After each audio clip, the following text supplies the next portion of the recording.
Okay, everyone, it is 4 o'clock. Let me welcome you again to the Burke County Board of Commissioners special meeting on our Cisco Webex virtual meeting for Tuesday, April the 7th. At this time, we'll do a roll call, starting with Commissioner Abley. Commissioner Abley? Here. Commissioner Britton? Present. All right, Commissioner Taylor? Commissioner Taylor? Here. All right, Vice Chair? Present. County Manager? Here. Deputy County Manager? Present. County Attorney? Here. All right, and the chair is here. Madam Clerk, we are all here.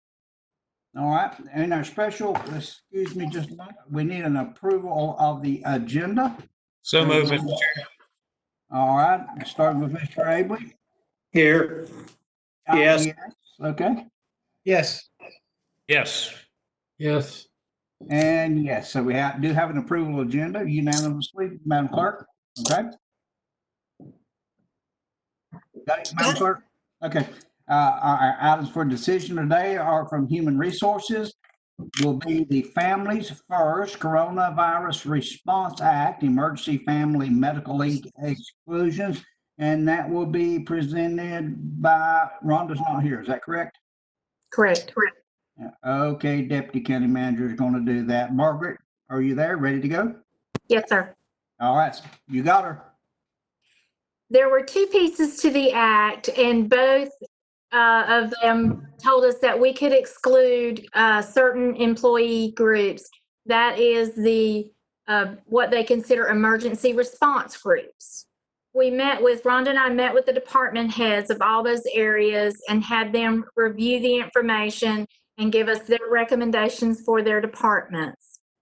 The first part of the act is the paid sick leave, which is up to 80 hours at their regular rate of pay for, there's 5 reasons basically. The first 3 have to do with a direct relation to the illness. Either they are sick, waiting on test results, or have been quarantined or sent a request from the state, federal, local authorities that they need to be at home.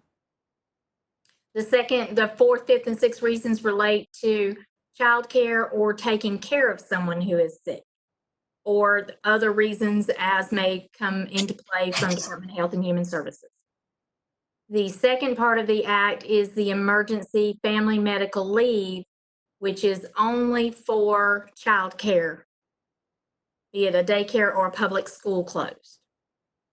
Upon review with these departments, the recommendation from them that we support is that we exclude employees who are defined by the federal Department of Labor as these emergency responders from the Emergency Family Medical Leave Act portion. That portion gives them an additional 10 weeks to be at home for a child or daycare closure. School or daycare closure. They would still be part of the original Paid Sick Leave Act, which is 80 hours of time.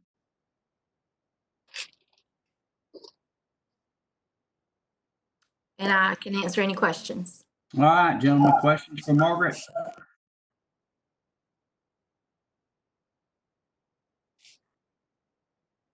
Any questions or comments?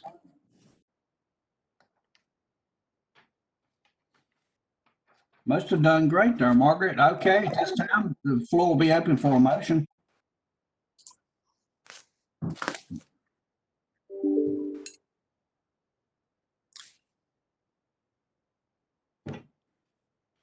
Mr. Chairman, I move that we authorize the exclusion of emergency responders as defined by the U.S. Department of Labor from the emergency FMLA provisions of the Families First Coronavirus Act effective April 1, 2020 through December 31, 2020. All right, gentlemen, you've heard Jeff's motion.